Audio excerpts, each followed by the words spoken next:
धर्म की अधर्म का प्राणियों में सद्भावना विश्व का कल्याण प्रेम से बोलना श्री राम फिर भी बोलना श्री राम चित्त की वृत्ति को एकाग्र करके बड़े प्यार से बोलना श्री राम जन्म जन्मांतरों की मैल को दूर करने के लिए बड़े भाव से बोलना श्री राम।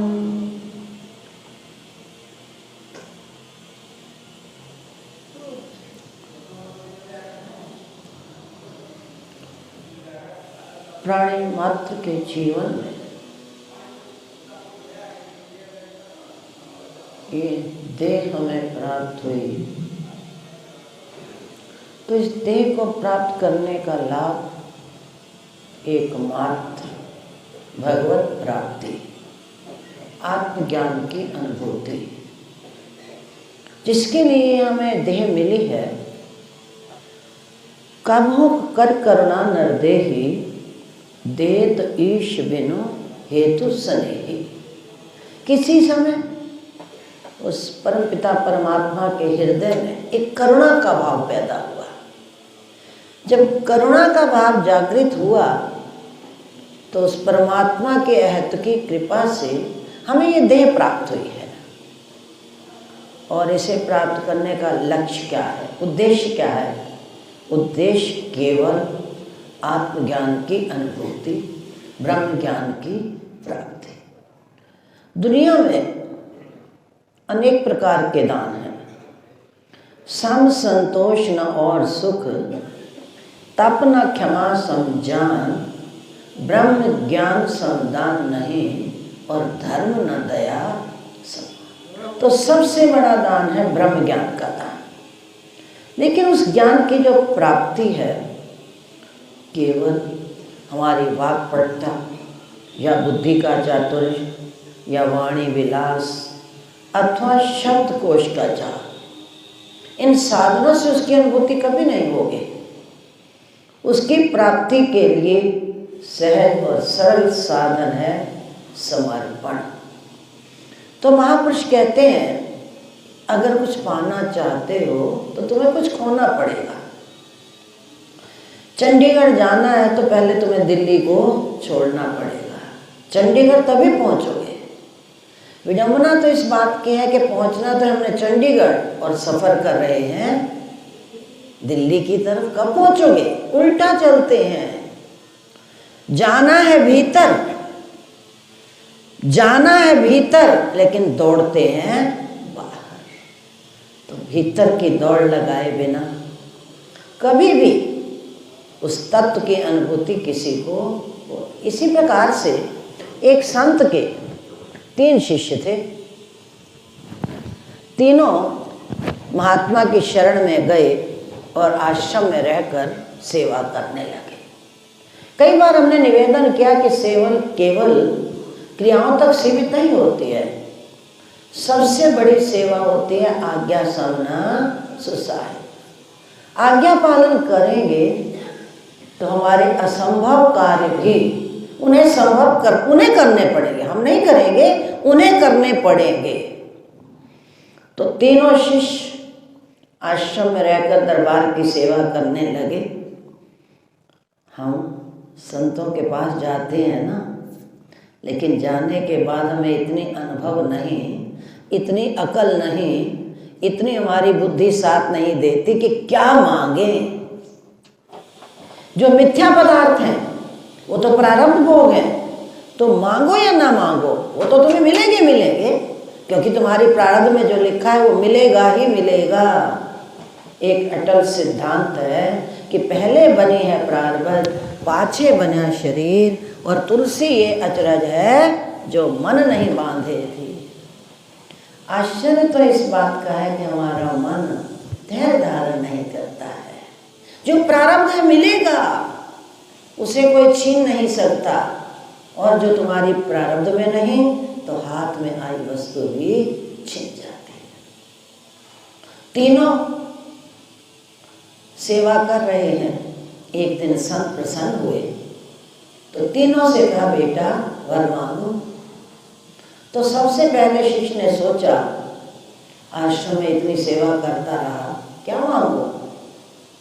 कहने लगा, बस अधिक नहीं मांगता मैं, केवल 1 करोड़ धन संपत्ति और 1 मकान, बस 1 महल और 1 करोड़ संपत्ति, अधिक नहीं मांगता मैं संतोषी हूँ।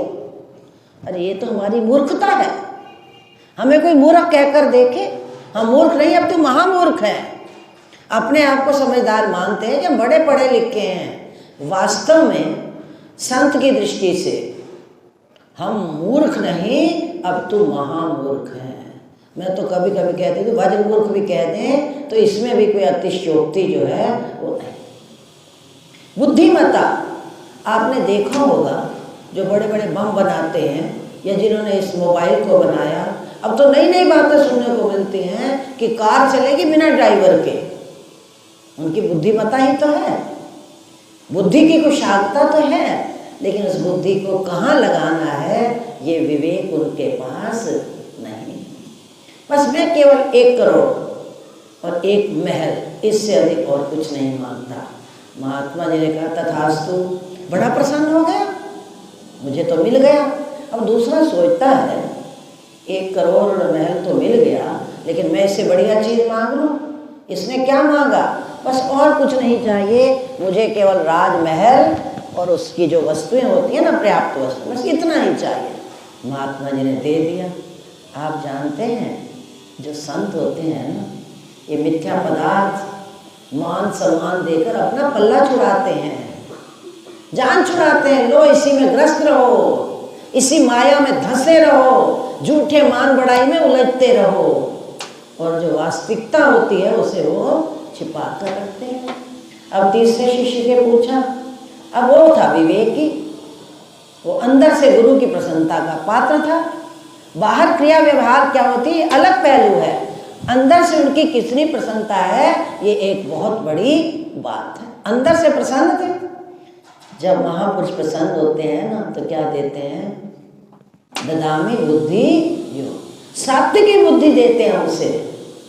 उसने कहा, ठीक है गुरुदेव, अगर आप वास्तव में प्रसन्न है ना मेरे ऊपर, तो उसमें और कुछ नहीं मानता, मैं केवल ब्रह्म विद्या मानता, बस केवल ब्रह्म विद्या।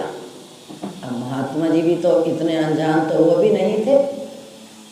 उन्होंने कहा, बेटा कोई गाजर मूली तो है नहीं, कोई मिठाई लड्डू पेड़ा बर्फी तो है नहीं जो हम उठाकर तुझे दे देंगे। कहा, अच्छा अगर तुझे ब्रह्म विद्या लेनी है ना तो अमुक आश्रम में चला जा और वहाँ जाकर विद्या अध्ययन कर। पहले भौतिक विद्या अध्ययन कर, उसके बाद ब्रह्म विद्या जो तेरे है चरण चूमेगी। उसने कहा, ठीक है। अब प्रतिदिन बेचारा बड़ी दूर आश्रम था, पैदल चलता था। दोनों मित्र कहने लगे, कितना मूर्ख है, इसको इतनी भी अक्ल नहीं कि जैसे हमने मांगा कुछ इससे बढ़िया हीरे जवाहरात मांग लेता, अक्ल नहीं है इसे। यह स्थिति उन दोनों की नहीं है। अब तो विचार दृष्टि से देखा जाए तो संसार के अधिकांश प्राणियों की यही मनोवृत्ति है। बेचारा जाता, वहाँ गया तो गुरुदेव वो भी अंतर्यामी होते हैं कि किस उद्देश्य से अमुक संत ने इसके हमारे पास भेजा है। उन्होंने कहा, जा पहले जंगल से लकड़ियाँ काट कर ला। ले आया बेचारा, गोबर उठा, गाय का दूध निकाल, आश्रम के झाड़ू पोछे लगा। उसने कहा, ठीक है, हम चाहते तो हैं कि हमारा कल्याण हो, लेकिन जब कल्याण करने पर उतर आते हैं ना, उस समय हम सोचते हैं क्या कठिनाइयों में पड़ना है, छोड़ दो, अपना रास्ता निकालते हैं, मनमति की साधनाएं करते हैं और सोचते हैं कि हम तो बिल्कुल ठीक चल रहे हैं, अपने आप निर्णय ले रहे हैं ना। 2000 का नकली नोट हो, उसके ऊपर जब तक गवर्नमेंट की स्टैंप न लगे तो कौन 1 पैसा देगा तुम्हें? उसकी क्या कीमत है 2000 के नोट की? कीमत तो उसकी तुम्हें तब प्राप्त होगी जब उस कागज के टुकड़े के ऊपर गवर्नमेंट की मोहर लगे। तो इसी प्रकार से हम अपने मन के अनुसार चलते हैं, अपनी बुद्धि के अनुसार चलते हैं कि जो हमारी बुद्धि ने कहा ना वो ठीक है, और समझते हैं कि हम इशारा मान है। इशारा नहीं होता, ये हमारे मन का खेल होता है। बीच में जुड़ता मन है और सोचते हैं कि हमारी आत्मा की आवाज़ है। मन और आत्मा की आवाज़ में जो अंतर है उसका तो ज्ञान नहीं अभी तक। मन और आत्मा के क्यों, ज्ञान का लक्षण क्या है? अभी मन से ऊपर तो उठे नहीं हैं और सोचते हैं कि हम तो आत्मा की आवाज़, यही हमारी सबसे बड़ी अज्ञानता है। अब प्रतिदिन बेचारा जाता, जो संत ने आदेश दिया सब काम करता, कभी सर्दी कभी गर्मी, कभी वर्षा कभी आंधी, बेचारा लगा रहा। अब दोनों सोचते हैं हम तो बड़े समझदार हैं, हम बहुत पढ़े लिखे हैं, बहुत बुद्धिमान हैं, हम तो ऐश कर रहे हैं। और ये बेचारा धक्के, वो बेचारा नहीं, उसने जो मांगना था, मनुष्य जन्म प्राप्त करके जो लाभ लेना था, उसने तो वो मांग लिया। दुनिया कितनी अंधेरे बाबा, भक्ति भाव नहीं सूझे। ये दुनिया कितनी अंधेरे बाबा, भक्ति भाव नहीं सूझे। ये दुनिया कितनी अंधेरे बाबा, भक्ति भाव नहीं सूझे। ये दुनिया कितनी अंधेरे बाबा, भक्ति भाव नहीं सूझे। कोई आवे धन दौलत मांगे, कोई आवे धन दौलत मांगे, कोई आवे धन दौलत मांगे, कोई आवे धन दौलत मांगे। बस एक ही बेटा दीजिए रे बाबा, भक्ति भाव नहीं सूझे। बस एक ही बेटा दीजिए रे बाबा, भक्ति भाव नहीं सूझे। ये दुनिया कितनी अंधेरे बाबा, भक्ति भाव नहीं सूझे। ये दुनिया कितनी अंधेरे बाबा, भक्ति भाव नहीं सूझे। कहत कबीर सुनो वै साधो, कहत कबीर सुनो वै साधो, कहत कबीर सुनो वै साधो, कहत कबीर सुनो वै साधो। इन अंधों को क्या दीजिए बाबा, भक्ति भाव नहीं सूझे। इन अंधों को क्या दीजिए रे बाबा, भक्ति भाव नहीं सूझे। ये दुनिया कितनी अंधेरे बाबा, भक्ति भाव नहीं सूझे। ये दुनिया कितनी अंधेरे बाबा, भक्ति भाव नहीं सूझे। लगा रहा बेचारा, एक नहीं दो नहीं 3 वर्ष आश्रम में रहना। सुख तो बड़ा है लेकिन कठिन भी बहुत है, क्योंकि महापुरुषां चाकरी अति करड़ी सुख सार। महापुरुषों की सेवा करना बहुत कठिन है, लेकिन उसका जो सार है, तत्व है, वो बहुत गहरा है। उसका समझना और अनुभव करना तो उससे भी कठिन है। कभी कभी मन सेवा तक भी पहुंच जाता है, लेकिन जब उनकी प्रतिकूलता के हथौड़े खाने पड़ते हैं तो उस समय मन सोचता है छोड़ दो, अपना रास्ता निकालो, अपनी साधना करेंगे हम तो। अपनी बुद्धि से साधक बन बैठे हैं, अपनी बुद्धि से एकांतवासी बन बैठे हैं, अपनी बुद्धि से भजन कर रहे हैं, पर ये पता नहीं कि गुरुदेव की शक्ति कहाँ, उनका संकल्प। कल भी आपने दृश्य देखा कि गुरुदेव का जो संकल्प होता है ना, वो बहुत काम कर जाता है। और संत का संकल्प क्या कम है? संत के संकल्प में बहुत बड़ी शक्ति है, बशर्ते एक बार संत हमारे लिए संकल्प तो उठाएं। वो संकल्प उठाएंगे कैसे, कब उठाएंगे? तुम्हारी केवल बारीक क्रियाओं को देखकर उनका संकल्प तब उठता है जब तुम उनकी प्रसन्नता के पात्र बनते। अब समय बीतता गया, 3 वर्ष सतत बेचारा सेवा करता रहा, आश्रम में रहा। किसी ने मान किया, किसी ने अपमान किया। मान खाना तो आसान होता है, लेकिन अपमान खाना सहन करना बहुत ही कठिन। सावधान, अगर मान खाओगे तो अपमान भी तुम्हें खाना पड़ेगा। मान की कीमत अपमान के द्वारा तुम्हें चुकानी। हम चाहते हैं मान तो हो हमारा, लेकिन अपमान कोई ना करे, हमारी प्रतिकूल क्रिया घटित कोई ना हो, हमें कोई एक शब्द भी ना कहे, वो सहन नहीं करेंगे। बाकी कठिनाई सहन कर सकते हैं, लेकिन हम अपमान सहन, वो है कौन? हमें कोई कहे उसकी क्या औकात, क्योंकि मैं तो सर्वगुण, ये तो हमारी मनोवृत्तियां हैं, ये तो हमारे मनोविचार हैं। अरे भाई, जब तक किसी की ठोकरें नहीं खाओगे तो मन का निरीक्षण कहाँ से होगा। एकांत में साधु बनना तो बहुत आसान है, कमरे में जाकर बैठ जाओ। बहुत एक बार यही बात माँ मिष्टि हृदय सम्राट प्रथम पातशाही गुरुदेव भगवान के श्री चरणों में किसी ने प्रश्न किया कि महाराज जी, आपकी ब्रह्मचारी देवियाँ तो इतनी प्रवृत्ति। गुरुदेव भगवान ने गरीबों के मकान बनवाए हैं, अपनी देवियों को भेज भेज कर गश्ती घरों में घर के पूरे काम करवाए हैं। सब काम उनके घर के बर्तन तक साफ किए हैं। तो क्या छोटे बन गए हैं? उनके घर के काम किया तो क्या हम छोटे नहीं बने हैं? बस देखना हमने ये होता है कि उनकी आज्ञा क्या है, वो चाहते क्या हैं हमसे।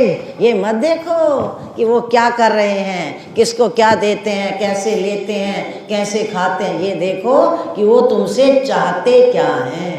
अगर उनकी चाह में रहकर चलोगे तो उनकी प्रसन्नता के पात्र निश्चित। थोड़ा करो, थोड़ा करने का ये नहीं होता कि तुम ज़्यादा करोगे तो ज़्यादा प्रसन्नता मिलेगी, नहीं। उनकी प्रसन्नता की अनुभूति करो और समय तुम्हें तब आएगी जब तुम अंतर्मुखी बनोगे। तुम तो बाहर बाहर घूम रहे हो, दिन रात बहिर्मुखता की ओर चल रहे हो। अंदर जाओगे, एकाग्र होगे, चिंतन करोगे, तब समझ आएगी कि ये मुझसे क्या चाहते हैं। बाकी फोका मान दिया, अपना पल्ला झाड़ दिया। वास्तविकता को वो छिपा कर रखते हैं और उस ग्रंथि को वो कभी नहीं खोलेंगे। उस समय खोलेंगे जब शिष्य पूर्ण योग्य हो जाएगा। और यही स्थिति आज उस तीसरे शिष्य के साथ हुई। 3 वर्ष बीत गए, सब कुछ सहन करता रहा। हम तो 1 के 2, 2 के 4, 4 के 8, 8 के 16, 16 32 उत्तर प्रत्युत्तर की जब तक कतारें खड़ी न करें, उन्हें झूठा सिद्ध न करें, अपने आप को सत्यवादी प्रमाणित न करें, तब तक वाणी मौन नहीं होती। जब उन्होंने देखा कि बस अब पार हो चुकी है सीमा, तो जब मान लिया, उसके बाद हम समझ गए बस अब ठीक, हम ठीक हैं। ये तो हमारे विचार बने हुए हैं। इतना भी हमें कच्ची कौड़ी की अकल नहीं कि महापुरुषों के समक्ष बात कैसे करनी है। प्रश्न पूछा जाता है तो कब और कैसे पूछा जाता है। दूसरी पातशाही गुरुदेव भगवान, तीसरी पातशाही दोनों रात के 2-2 बजे तक प्रतीक्षा करते रहे। प्रथम पातशाही गुरुदेव भगवान के श्री चरणों में बैठना, प्रतीक्षा करना। जब उन्होंने देखा कि अब गुरुदेव प्रसन्न मुद्रा में हैं, तब प्रश्न पूछते थे। पहले बात सुनो हमारी, ठहर जाओ। अरे इतना उतावलापन उनका, उनकी प्रसन्नता को तो देखो। उन्हें बांधना बहुत बड़ा अपराध है। भले ही तुम्हारे समक्ष वो मौन हो जाएंगे, लेकिन जो कर्म बंधन है, भविष्य में तुम्हें उन कर्म के बंधनों में उलझना पड़ेगा। और उसका फल जब तुम्हारी आंखों के सामने आएगा, फिर तुम्हें कोई बचाने नहीं आएगा, चाहे कोई भी कितना बुद्धिमान क्यों ना हो। अब इसी प्रकार तीसरा शिष्य बेचारा पहुंच गया, प्राप्ति होने लगी। धीरे धीरे अंतःकरण भी पवित्र हो गया। अंत में गुरुदेव के पास पहुंचा। गुरुदेव ने कहा, बेटा आ गए हो। गुरुदेव आपने ही तो बुलाया।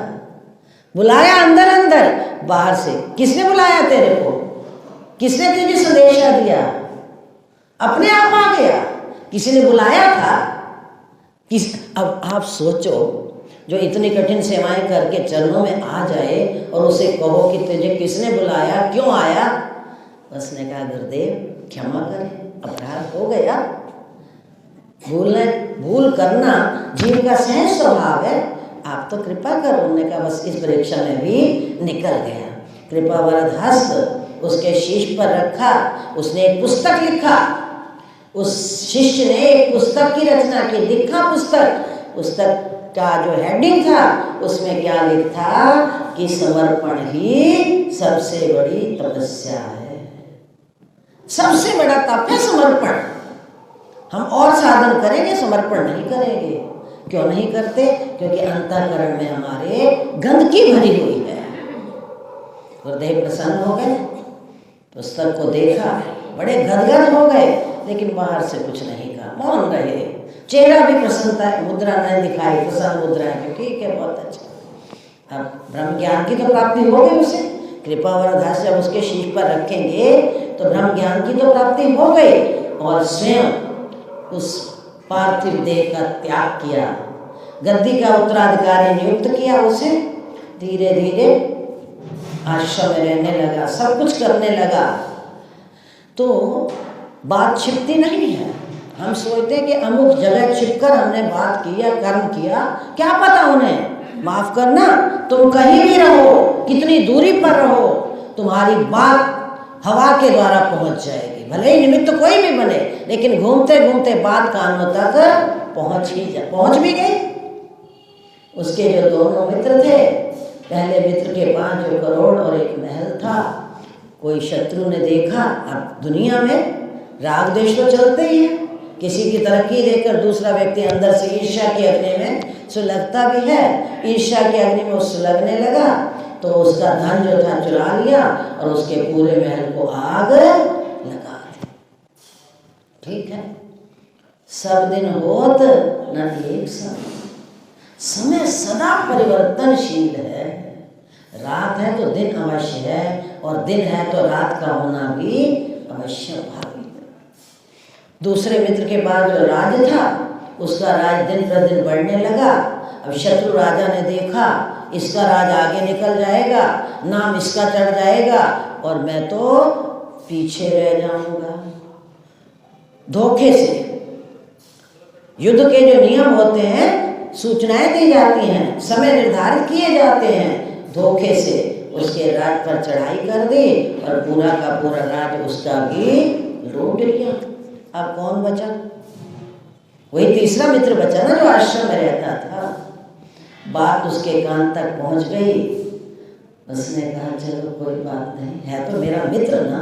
ये होती है मित्रता, धीरज धर्म मित्र नारी, आपतकाल परखे चारी। मित्रता लगाना तो आसान है, लेकिन मित्रता का निभाना बहुत कठिन है। खोज करते करते अब उसने कहा बुलवाऊं, तो वो संकोच करेगा, क्योंकि संकोच तो होता है ना। वही मित्र जो उसकी आलोचना करते थे, निंदा करते थे, आज उसके हृदय में ब्रह्म ज्ञान, ब्रह्म विद्या का प्रभाव, संत के संसर्ग का प्रभाव, आश्रम की सेवा का प्रभाव, और सबसे बड़ी उनकी आज्ञा पालन की शक्ति। सोचा वो बुलाने से तो आएंगे नहीं, मैं खुद चलकर जाऊं।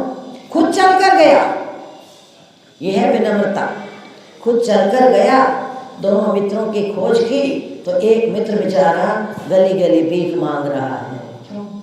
सब कुछ जलकर राख हो गया। उसके आगे प्रार्थना की, मित्र चलो कोई बात नहीं, हम मित्र हैं ना, मित्रता को निभाना तो मेरा भी तो धर्म है, तेरा धर्म है, परस्पर मित्रता को निभाना चाहिए, चल। उसको दोनों हाथ से प्रार्थना करके अपने घर ले आया। अब बाकी बचा एक मित्र, उसकी खोज कहाँ से की जाए? तो उसी मित्र को कहा कि क्या तुझे उसके बारे में कुछ जानकारी है? उसने कहा मुझे पता है, मैं जानता हूँ। वो कहाँ है? उसके पूरे शरीर पर रोग हो गया। कौन सा रोग? कुष्ठ का रोग। वो बेचारा तो बिस्तर पर पड़ा है। ऐसी स्थिति है, चलो कोई बात नहीं, हम दोनों मिलकर उसके पास जाते हैं। टूटी फूटी झोंपड़ी में पड़ा है, जंगल में किसी कुटिया में कोई साधु महात्मा आते थे, दया करके उसे कुछ देने लगे।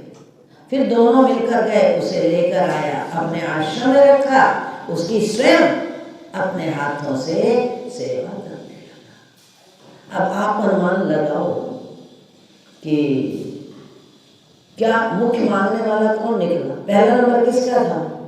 जिसने ब्रह्म विद्या की मांग की। एक ब्रह्म विद्या प्राप्ति के लिए भले कठिनाइयां सहन की हैं उसने। 3 वर्ष सतत सर्दी गर्मी वर्षा आंधी सतत सेवा में लगा रहा। केवल इतना ही पर्याप्त नहीं होता, बोल कबोल साधु सहे अवर पे साया न जाए। साधु केवल सफेद वस्त्र पहनने से साधु नहीं बन गए, मस्तक पर तिलक लगा लिया बन गए साधु। अब तो साधु तो वही होता है जो किसी के कटु वचनों को सुने और उन्हें सहन करे। बोल कबोल साधु सहे अवर पे सया न जाए। आश्रम में रहकर उसने कटु वचन सुने, सहन किए, तब वो इतनी कुछ स्थिति को प्राप्त हुआ। तो उसे किसकी प्राप्ति हुई?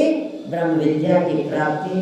और ब्रह्म विद्या की प्राप्ति होने के बाद स्वयं भी पार हुआ और अपने मित्रों को भी साथ साथ पार किया। इसलिए संत कहते हैं कि अगर कुछ पाना चाहते हो तो तुम्हें कुछ खोना ही पड़े। क्या खोना है? क्या खोना है?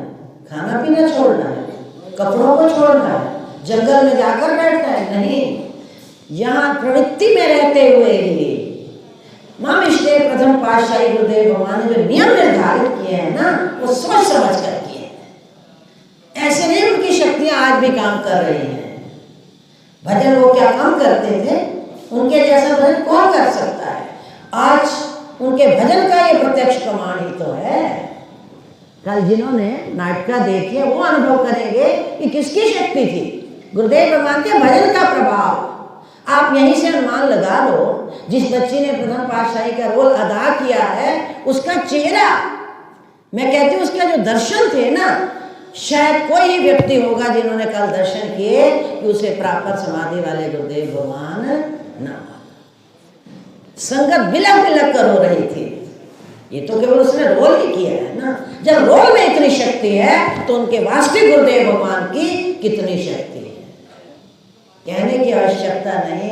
उस शक्ति को तो हमें केवल अनुभव करना है, और अनुभव करेंगे तो लोक भी बनेगा और हमारा परलोक सुधर जाएगा। ये लोक सुखी परलोक सुहेला बन जाएगा। ये है ब्रह्म विद्या की शक्ति। बोल श्री सद्गुरुदेव भगवान।